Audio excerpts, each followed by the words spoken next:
I'm Kerry Rowett, and this is the Align and Attract podcast, helping you to create your version of an aligned business. Let's dive into today's episode. Cycles and Seasons with Ilana K. I have a really great interview for you today with Ilana. We connected online and now we are jumping onto each other's podcast. Ilana is also a kinesiologist and she's a wellbeing mentor, yoga and meditation teacher. And she was previously a CPA accountant in the corporate world. Her journey includes chronic fatigue, irregular cycles, and autoimmune disease. And so that's how she came into really understanding around kinesiology and just learning how to slow down and connect to more of her intuition and more of her yin, which we go into in this episode. So this is what she does a lot with women as well, is teaches women how to optimize their energy, step into their power and their cyclical nature. Ilana lives in Melbourne, in Bayside area, and she's got a little bubba as well. I can't wait to hear what you think about this episode. You can find Ilana at ilanak.com.au, and I will share the rest of her links in the show notes and at the end of this episode. I cannot wait to hear what you think. Let's dive in. Welcome, Ilana. I am so happy to have you with me today. I'm so excited that we finally got to meet in person. I know, we feel like it's in person, don't we? But even just chatting on Zoom, I think it has been multiple years. And I think most people listening will relate to this. You can have these connections with people where you feel like you have already met, you feel like you've known each other for such a long time. So, Ilana, would you mind just letting us know, how was it that you got started in your business? Yeah, so I'm going to keep it to a dot point because I could be here for the full 30 minutes. So basically, I was working in corporate as a CPA accountant. I studied full-time while I worked part-time for 9 years. So I did my bachelor and then did my CPA. In hindsight, pretty much up to 30, I didn't deal with my emotions. I was a yes person. I had no boundaries. I also exercised quite yang. So, running, dancing, but I didn't realize that I'm actually more an introvert and more of a yin person. So I burnt myself out. And I had this foot problem, my right foot, which you're probably like, yeah, I understand what that is, right ankle, and couldn't figure out what was going on. I was going to have surgery, and I went and started seeing an applied kinesiologist. And he started doing these muscle testing things, and things started shifting and the pain went away. And I was like, oh, this is interesting. How does this guy know what I'm doing? And then I started seeing a holistic kinesiologist as well that was in his practice. And she started saying things, and I was like, how does,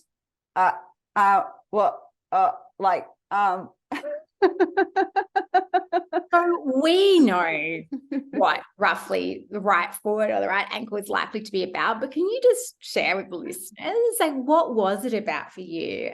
I was doing my masculine.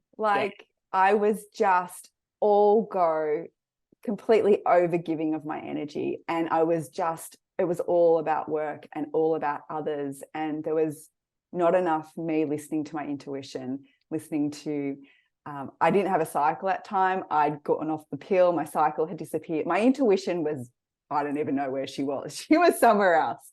So my right ankle was trying to say, I think you're overdoing it. Totally. Yeah. And it's that trying to continue to move forwards like that too. It's like, I'm moving forwards and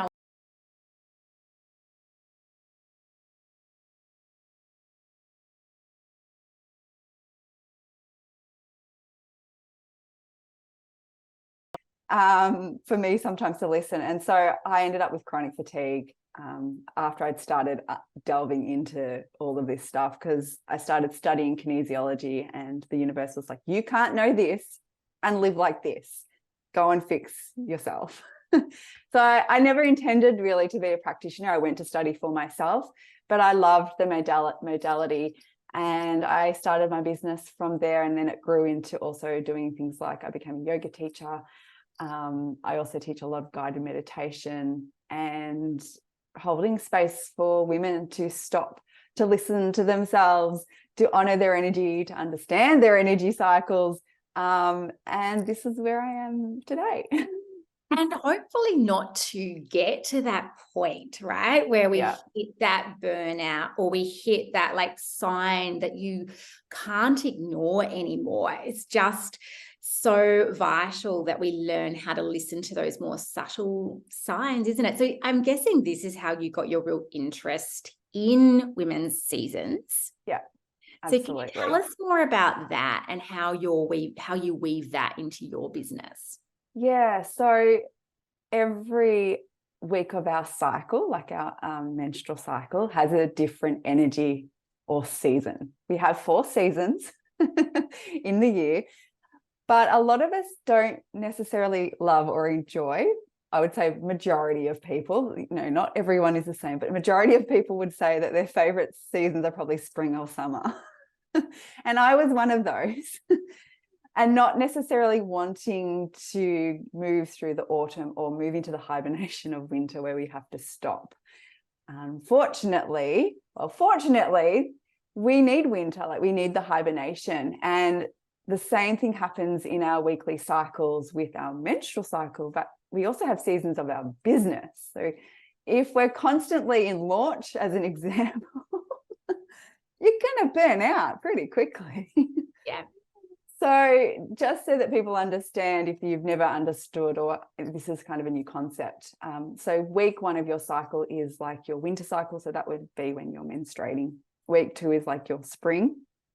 So kind of coming out of that sort of heaviness or feeling a bit lethargic, or, you just in the thick of it. Week 3, is like ovulation. It's like, whoa, I'm time to party. You might quite often feel a little bit more extroverted. You want to go socialize. Usually this is in my business where I would launch, and I'll talk about that in a moment. And then week 4 is autumn. So you're coming off the high of ovulation and you're like, oh yeah, I'm starting to notice I might have some different cravings, or I'm craving more me time.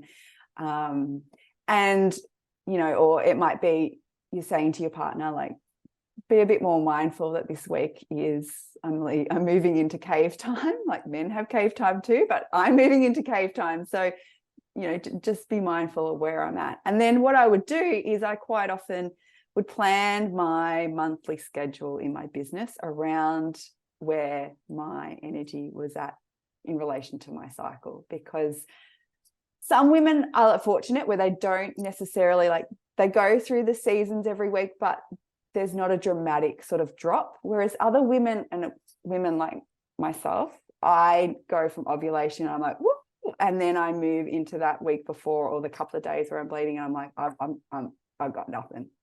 Yeah, right. And so you mentioned, in that summer period, like that summertime, that's a great time to launch. Can you give us some examples of what it is that you might be looking to do, like in the context of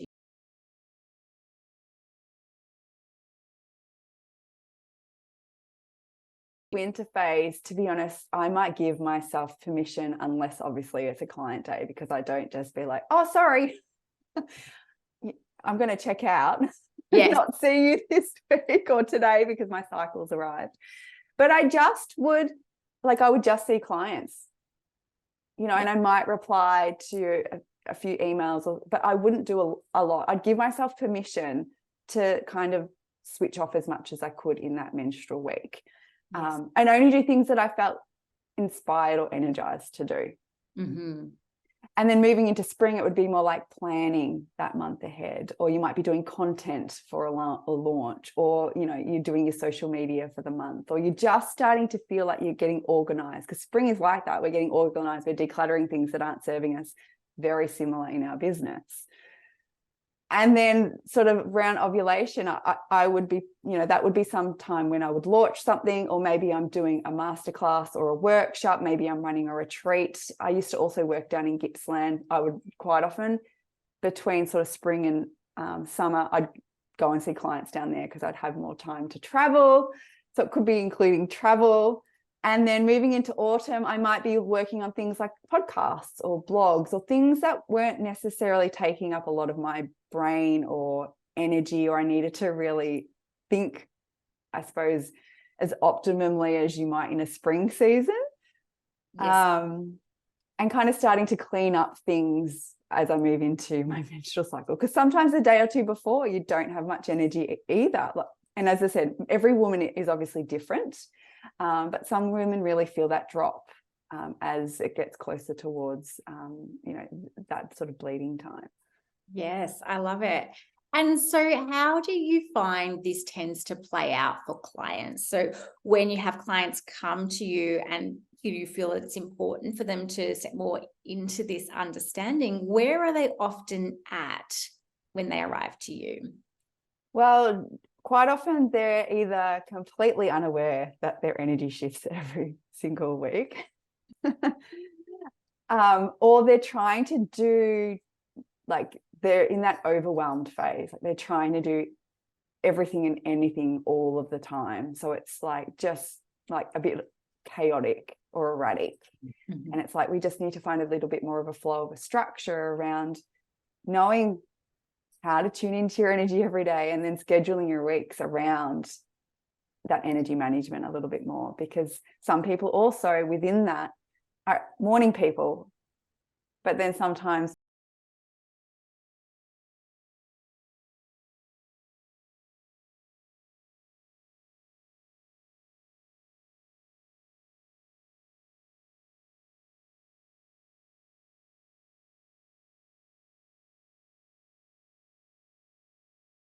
because most people when they come to me, they're all yang. Like they're all yang. They're all like trying to do all the things, especially in business, because a lot of the time they're solopreneurs or they've got a little bit of a sort of VA team, but they're trying to do it all themselves. So it's figuring out within that context what is best in alignment with, with their weekly energy and with the energy of where they're at with their business. Can you talk a little bit more about this yin and yang? Because there'll be some people who are like totally all over it, and there'll be some people who are like, I've definitely heard these terms, but like, how do I apply that to me, and how can I use that information? So could you just elaborate? Yeah, so yang is the masculine energy, and then the yin is the feminine. So it's like the balance between the feminine and the masculine energy. And in business, we have both. We need both. But certain activities are more yang than yin, for an example. And the same, we can use this context in so many different ways, because you can also use it in exercise as well, as an example. So for instance, if I'm going to go back to the seasons, if I was bleeding, I wouldn't now go for a run day 2 of my cycle. Yes. I might do a hatha class, or even more gentle, a restorative or a yin yoga class, in a yoga sense, or I'd go for a gentle walk. Whereas if I was in maybe moving into spring or moving into summer, I might go for a run, or I might do a vinyasa flow class, but I wouldn't necessarily do that.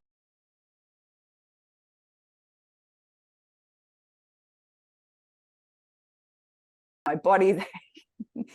But the old me would have. Yes. And we can see that as sometimes a positive thing. We can see that as discipline and routine, and just get it done whether you feel like it or not, so that you don't lose, that flow, that routine that you're trying to create. And so would you say that it's most common then that you see people come to you and they're in too much of the yang? Is that the more common scenario? Yeah. Generally, occasionally people are in too much yin, and we also need to get the energy moving. Yes. But I would say majority, especially when I'm working with business owners, it's yang, which I'm sure you probably find very similar. Yeah, totally. I think that can be a bit more of that natural state. And for someone who is in business, especially people who make things happen and who have grown a business and have achieved a certain level of success, we can really perceive, well, that's happened because of all of this action that I have taken and all this, my hard work, and that can certainly be a part of it. And it's not saying, oh, well, don't just be, and it's all going to work out exactly the same. What kind of advice do you tend to give to people who are more in that yang state though? Because like people can, I find this, and you might as well, people can be quite scared to make too many changes because of the fact that they have achieved a certain level of success operating in that way. Yeah, well, for me, it's more about, if they're coming to me in that yang state, generally that's feeling out of balance. This is why they're there. Yeah. So they're wanting to make a shift or a change of some sort. So, and quite often I find, like myself, like I was a perfectionist, and I was in that thriving action going mode, even though at the time I was working in corporate, I was on the hamster wheel, and I didn't have the tools or skills or abilities to jump off. And so obviously I would then start giving them some tools or some skills, or looking at their schedule or what it is that they've come to me with, and being like, could you try this?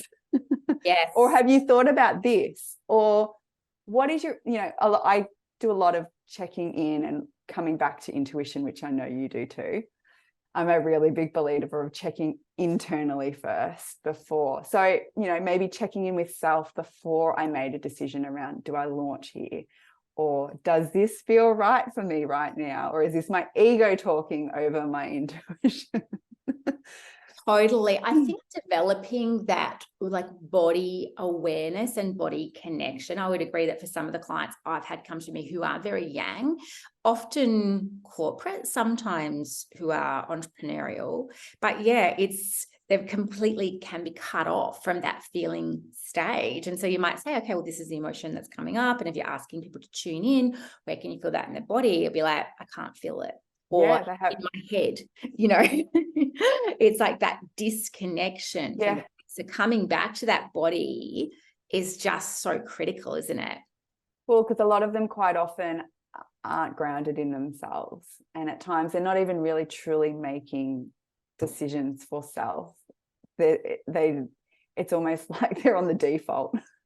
Yes. Or business default, like they're just on business mode, and it's like, what about self mode? Or yeah, there are other modes.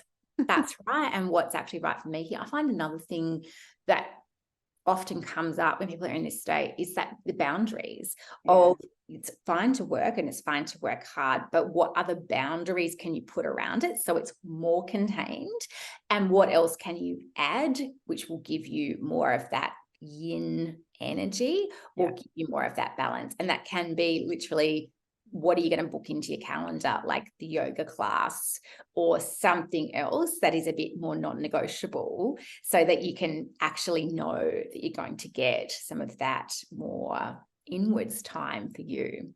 And it can be really vulnerable, like a lot, because a lot of them have been, as women, we quite often at times we get in like, a lot of us are mums, we have businesses, like we have these roles and hats and modes that we get into, and we don't even know half the time that we're stuck in what, in the energy that we're in. So it's coming back again to unpeeling those layers to understand you have a choice right here, and you have permission to shift and change something. What is working?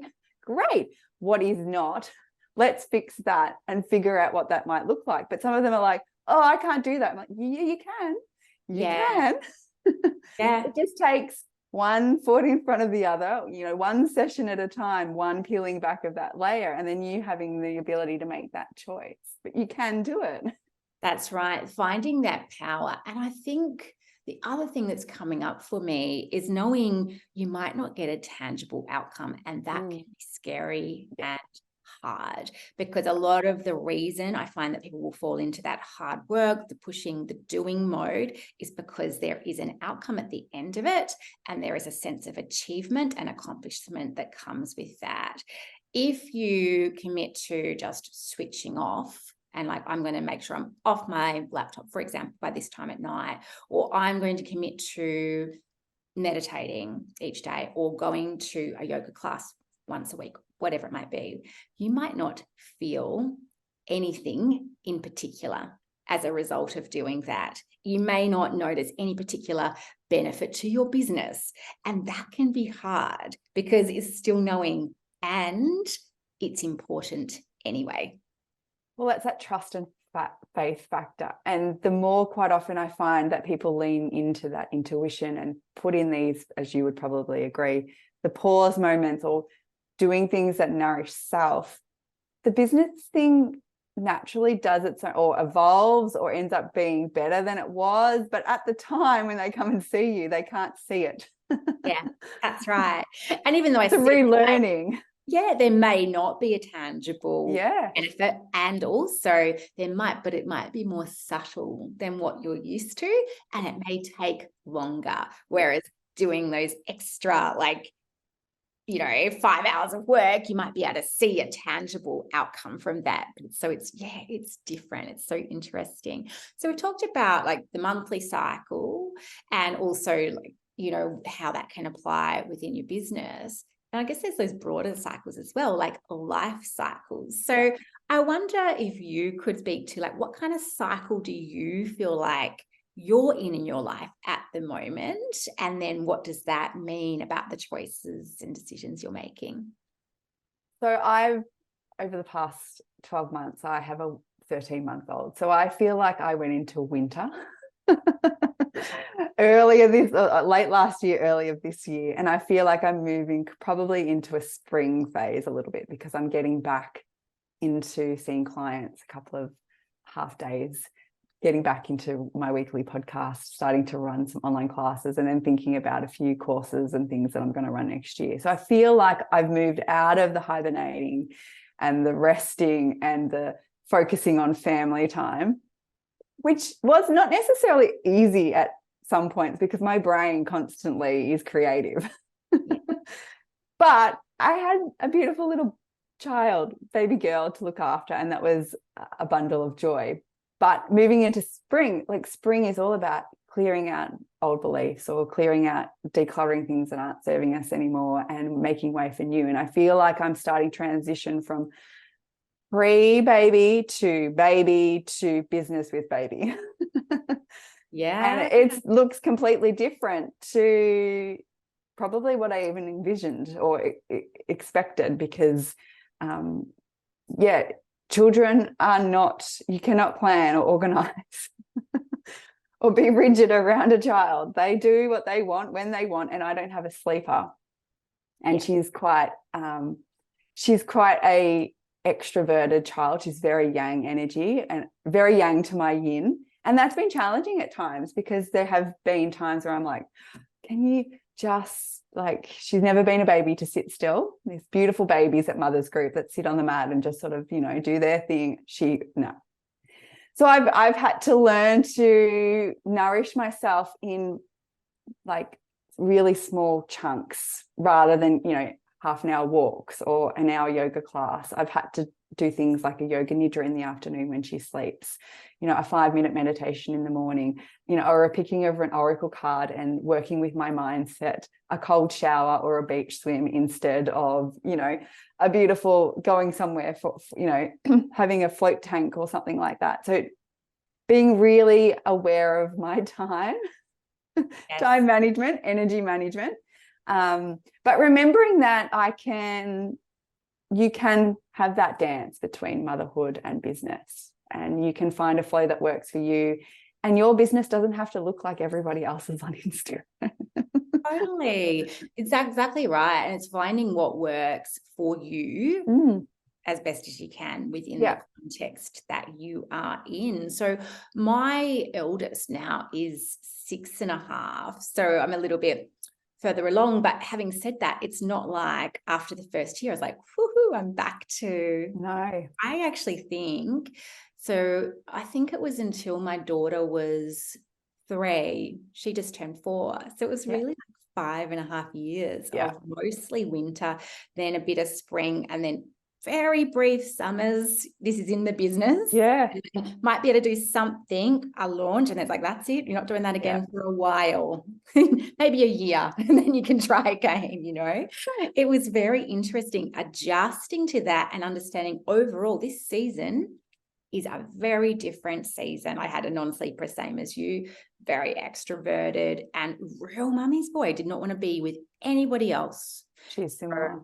Yeah. And so it took a long time even to get into the idea of childcare or anything like that. So it's just, and I think before children, I would have heard that and thought, well, that sounds horrifying. And, like, what about you? What about your life? And what about your business? And yet it's just so much rich learning in all of that. And it's actually helped me to create a life, actually. Yeah. Rather than create a business and live my life on the edges of that. Yeah, I totally agree. Absolutely. And, I've put a few things out recently. Like I run some retreats and half-a-day retreats and one-day retreats and things like that. And one of them didn't fly. And I was like, that's the universe telling me it's not time. And I knew, like, I popped it out, and within 2 weeks I was like, this isn't meant to be. And I let it go. Like, and usually they would fill out, they'd be sold out, but this one, and I was like, okay, maybe retreats aren't what I'm supposed to be focusing on right now. So I was like, okay, I've seen that as a lesson in learning and not necessarily like a negative, and was like, okay, I'll just move track, I'll change course and I'll focus on less, to be honest. I think this is really interesting actually for the listeners, because I'm quite similar. So this is going, as you're listening in, just really cueing into this idea of trust that Ilana and I both got, where it's like, if something flies, great, run with it. If it doesn't mean something about you. No. I do see people personalize things, make it mean something. And sometimes it can be the most supportive thing that the universe can give to you. There's something to not work or to attract less numbers than what you desire. I found that all throughout my career, actually, with clients. Like if I looked ahead and it's like, oh, that day looks a little bit quiet, or that week looks a little bit quiet, and you arrive in that day or that week, you're like, now I know why. Yeah, I agree. I absolutely agree. I think I covered a couple of weeks ago, and I had a quiet day, and then Summer was teething, and I was like, oh, it was her first tooth because she's only got 2. She was a bit late on her teeth, but I was like, oh, I'm glad I've had one client today. Yeah, you're like, I can manage this day. If I had a full day of clients, how would have this gone? Not very well. So let's just talk about stress for a moment, because I think for you that you've said that that's a lot of what your clients will present with. So how do you see that showing up for your clients? Yeah, so a lot of the time I would say the stress is manifested, or it's thoughts and emotions that are kind of the stress.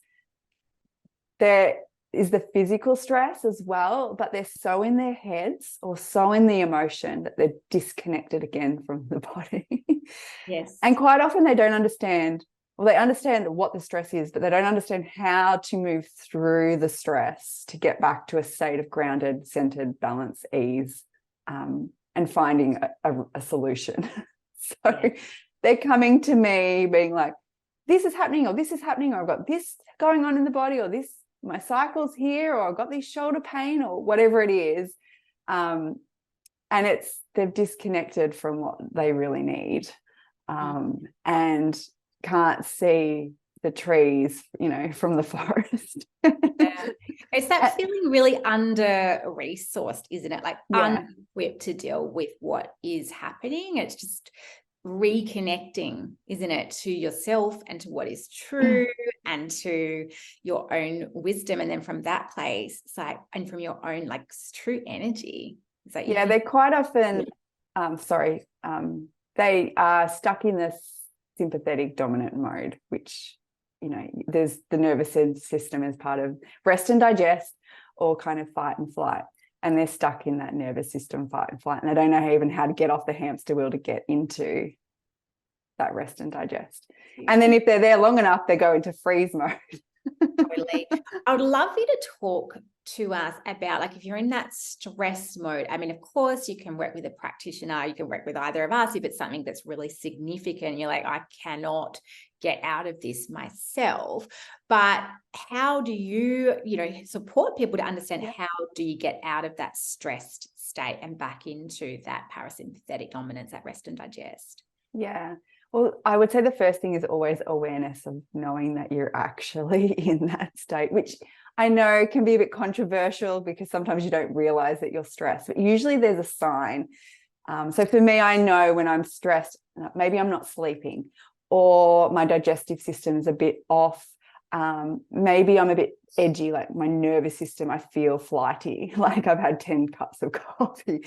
So watching for the signs you're stressed is always what I kind of want you to look for, to be like, I'm stressed. I need to do something to feel through or move through this to come back to the rest and digest. So, and then it's finding something that's going to, as I said, move you through either that emotion or move you through into a state of feeling calm and grounded, because energy is just, stress is just energy that wants to be moved and shifted, but we just get stuck there. So then it's figuring out, where is it and what is it that I need to do? So for me, I always do cold therapy. If you're really stressed, is just going to reset your nervous system straight away. Go and have a cold shower, wash yourself with cold water, or even just put your hands, or, go and touch some ice or have a really cold drink. And you'll be like, whoa, like your body will just be like, you've jerked the system enough to be like, okay.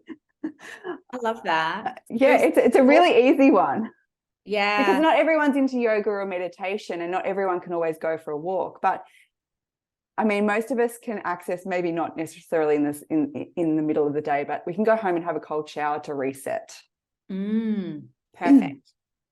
And then obviously there are more sort of, things like, there's touching the body too, and tapping. And I think you're a big advocate of tapping or touching the body.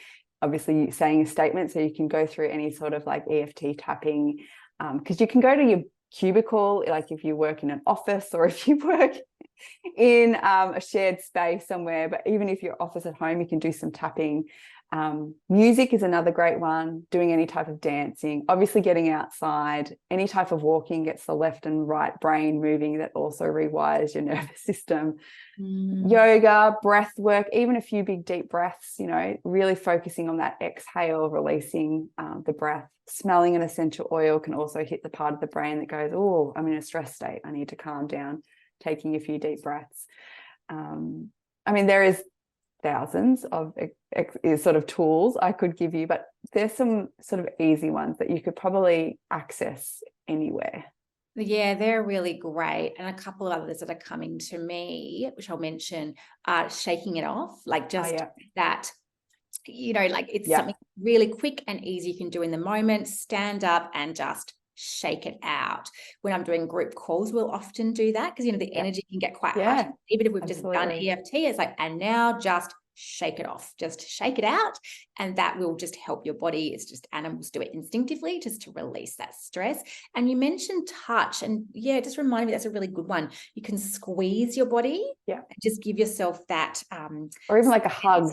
Like I quite often tell people, like, give yourself a hug, because even like if people stress and then you go and have a hug, it naturally, without us knowing, automatically gets you into that rest and digest. So if you ever see your mum or your sister and you're stressed and then you see them and then you're like, I feel better, whether you've given them a hug or not, it's because you've had that connection with someone. Yeah, connecting with someone else can really help. And then other like soothing touch, even like stroking yourself is another one that's coming to me as you're talking. So just playing with that touch. And as Ilana said, like there's so many different ways that you can shift out of that stress response, but it's just experimenting with some different ones. And so you're building out that toolbox so that then when you are stressed, rather than it's just like, oh, I've only just now realized because I've had my 10th cup of tea and that's a bit unusual, or I've actually been scrolling on Instagram for an hour, didn't mean to do that. Rather, getting to that point, being able to pick it up earlier because you're recognizing your signs, and then knowing I've got this kind of menu of tools that I know that I can call on and what I feel like I would like to try in that moment.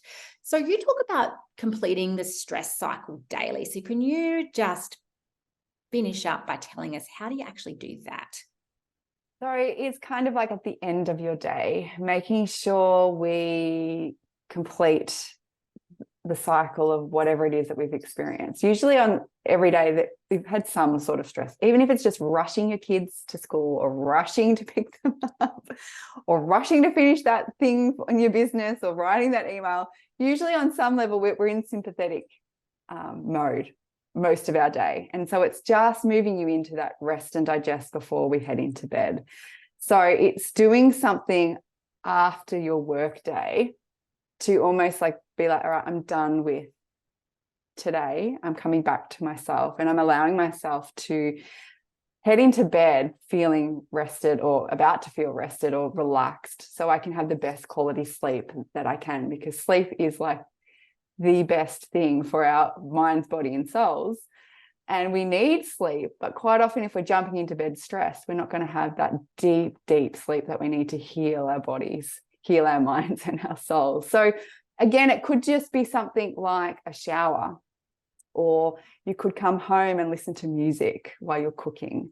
I used to come home and do a bit of a 10-minute meditation just to sort of switch off from one mode to the other, and I'd always have a shower. I live near the beach now, so I quite often, if I get a chance, will go for a swim, especially in summertime. It's been a little bit cold recently, but going for a swim, it could be just a legs up the wall yoga pose. It's one of my favorite yoga poses to just get you out of your head and back into your body. You might burn a candle or again essential oils while you're making dinner. Maybe I'm a big one of phones off by like 7:30, 8 o'clock. So it's like I'm having that. We talked about boundaries. It's about that boundaries of, okay, so I'm done with all of those things that I might be thinking about or worrying about or a bit tense about, and I'm just going to park them so that I can come back to myself. I can come back to feeling a little bit more calmer and relaxed. So I start my day tomorrow like on a new cycle or like starting the day fresh, because sometimes when it accumulates, that's when I find people in my clinic. Totally. This has been such a beautiful conversation. Thank you so much. Where can the listeners find you and how can they work with you? So my website is ilanak.com.au and I'm ilanak.kinesiology on Instagram and Facebook. My podcast is The Energy Shift, and I have a free Facebook group called The Energy Shift Community. I do a little affirmation card of the day in there. So that's where you can find me. Thank you so much. I hope you loved my conversation with Ilana K. We would love to hear your thoughts. Please do come across on Instagram and let us know. I would so appreciate it if you could share this episode with your friends or on your social media. I'm so grateful that you are here, and I will talk with you soon.